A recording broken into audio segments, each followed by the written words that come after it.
Imagine acordar um dia e descobrir que seus filhos morreram, que sua empresa faliu, que tudo que você construiu ao longo de anos sumiu em questão de horas, e então descobrir que isso tudo foi permitido por Deus, não por acidente, não por descuido, mas de propósito. Existe uma história na Bíblia que vai mudar completamente a forma como você enxerga o sofrimento.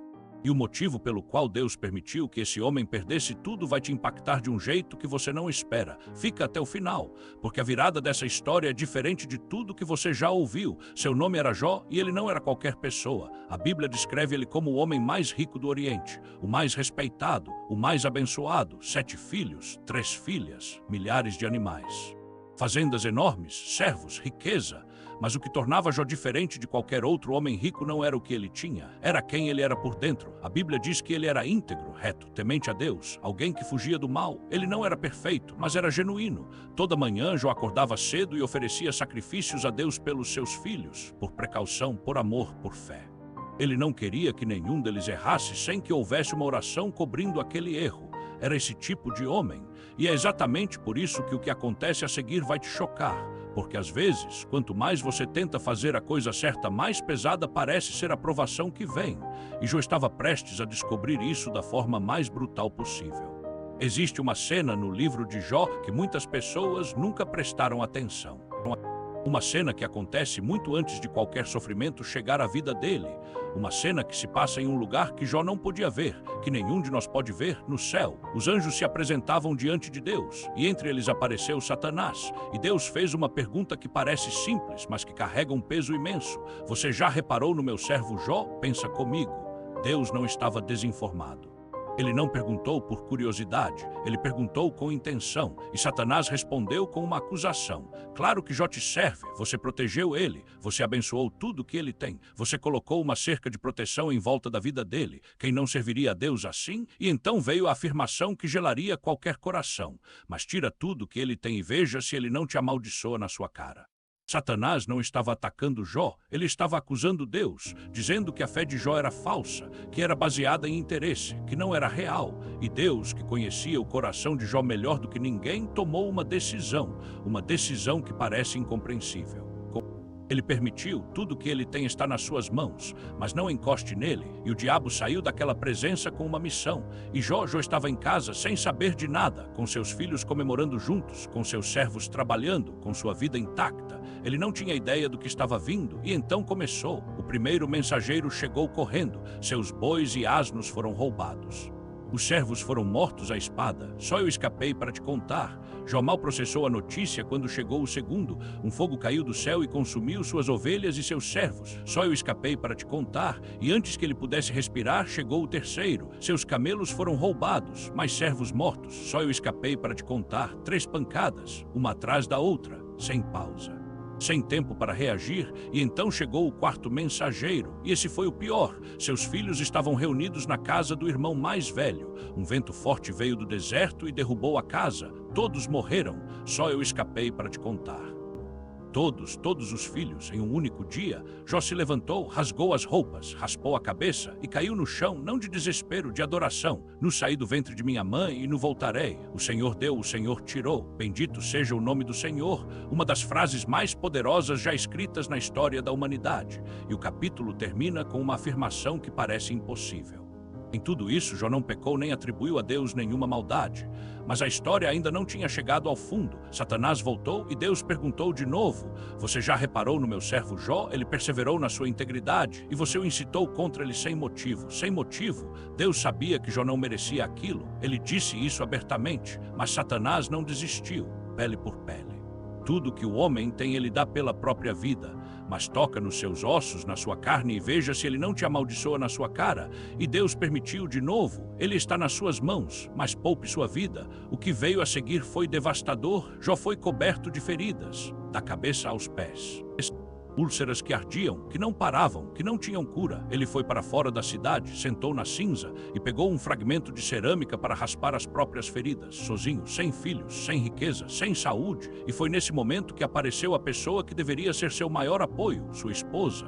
E ela disse ainda: perseveras na tua integridade, amaldiçoa a Deus e morre. Pensa no nível de dor que ela estava sentindo também. Ela tinha perdido os filhos, a riqueza, e agora via o marido destruído. Mas ela quebrou e Jó respondeu: você fala como uma mulher insensata. Se da mão de Deus recebemos o bem, não receberemos também o mal? Mas aí chegaram 3 amigos, e o que deveria ser consolo virou acusação. Elifaz, Bildade e Zofar, homens religiosos, bem intencionados, mas completamente errados. Eles olharam para Jó e chegaram a uma conclusão lógica: você está sofrendo assim porque pecou. Deus não pune os inocentes. Se você está assim, é porque fez algo errado. 3 amigos dizendo a mesma coisa de formas diferentes. Por capítulos e capítulos, acusando, pressionando, julgando, e Jó se defendeu não com perfeição, não com frieza, mas com honestidade brutal. Ele gritou para Deus, ele fez perguntas, ele expressou sua dor: por que você me tirou do ventre? Por que não morri antes de abrir os olhos? Ele não fingiu que estava bem, ele não fez uma oração bonita para parecer espiritualmente forte. Ele foi honesto, completamente honesto, e então Deus respondeu, mas não da forma que ninguém esperava. Deus não explicou o plano. Deus não disse: Jó, foi o diabo que pediu isso, foi uma aposta, foi uma prova. Não, Deus respondeu do meio de um redemoinho e fez perguntas. Onde você estava quando eu lancei os fundamentos da terra? Quem fechou o mar com portas quando ele rompeu saindo do ventre? Você pode prender as Pleiades ou soltar as correias de Órion? Pergunta após pergunta. Não era humilhação, era perspectiva. Era Deus dizendo: eu sou maior do que você consegue entender, e ainda assim estou aqui, falando com você, me importando com você. E algo quebrou dentro de Jó, não de vergonha, de revelação. Eu te conhecia só de ouvir falar, mas agora os meus olhos te veem. E então veio a virada. Deus se virou para os 3 amigos de Jó e disse algo surpreendente: minha ira está acesa contra vocês, porque vocês não falaram de mim o que é reto, como meu servo Jó espera. Jó gritou, Jó reclamou. Jó expressou dúvida e dor, e os amigos ficaram ali repetindo frases religiosas, defendendo Deus, explicando teologia, e Deus disse que Jó estava mais certo do que eles, porque Jó foi honesto. E Deus se importa mais com honestidade do que com aparência religiosa. Ele mandou os amigos oferecerem sacrifícios e mandou Jó orar por eles. Jó, que estava destruído, que tinha sido acusado por esses mesmos homens, teve que orar por eles. E quando Jó orou pelos amigos, a restauração começou. A Bíblia diz que Deus restaurou o dobro de tudo que Jó tinha perdido: 14.000 ovelhas, 6.000 camelos, 1.000 juntas de bois, 1.000 asneas, 7 filhos, 3 filhas, e as filhas de Jó eram tão belas que a Bíblia registra os nomes delas, algo raro para a época. Jó viveu mais 140 anos depois disso tudo, e viu seus filhos, netos, bisnetos e tetranetos. Ele morreu velho, cheio de dias, mas aqui está a parte que a maioria das pessoas não percebe. Deus nunca explicou para Jó o que aconteceu nos bastidores.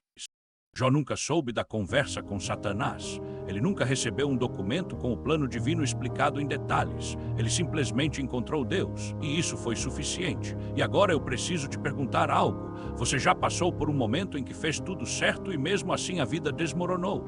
Em que você serviu, você orou, você se manteve íntegro e ainda assim a dor bateu na sua porta?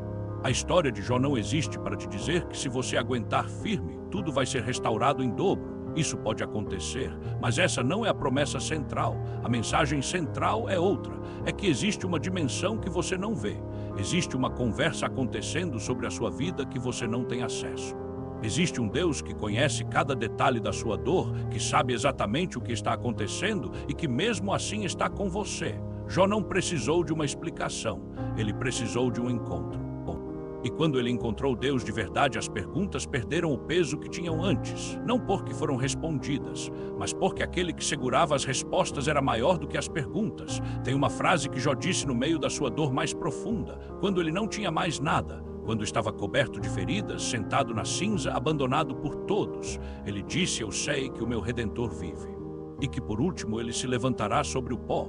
E depois que esta minha pele for destruída, ainda assim na minha carne verei a Deus. No meio da maior escuridão da sua vida, Jó declarou fé na ressurreição. Séculos antes de Jesus, ele não sabia como, ele não sabia quando, mas ele sabia em quem. E é isso que separa uma fé real de uma fé de conveniência. Fé de conveniência serve a Deus enquanto as coisas vão bem. Fé real continua declarando mesmo quando tudo desmorona. Satanás disse que a fé de Jó era falsa, e Jó provou que ele estava errado, não com palavras perfeitas, não com uma espiritualidade impecável, mas com uma alma que, mesmo quebrada, não abriu mão do seu Deus. E no final, Deus não disse que Jó foi perfeito, ele disse que Jó foi honesto. Seja honesto com Deus sobre sua dor, porque Ele aguenta seus gritos muito melhor do que seus silêncios fingidos. E se você está no meio da sua própria história de Jó, agora saiba de uma coisa: a história ainda não acabou. O capítulo que você está vivendo não é o último. E o Deus que restaurou Jó ainda é o mesmo hoje. Se essa história te tocou, compartilha com alguém que precisa ouvir isso agora. E se você quiser conhecer mais histórias assim, se inscreve no canal, porque toda semana tem uma nova história que vai mudar a forma como você vê a vida.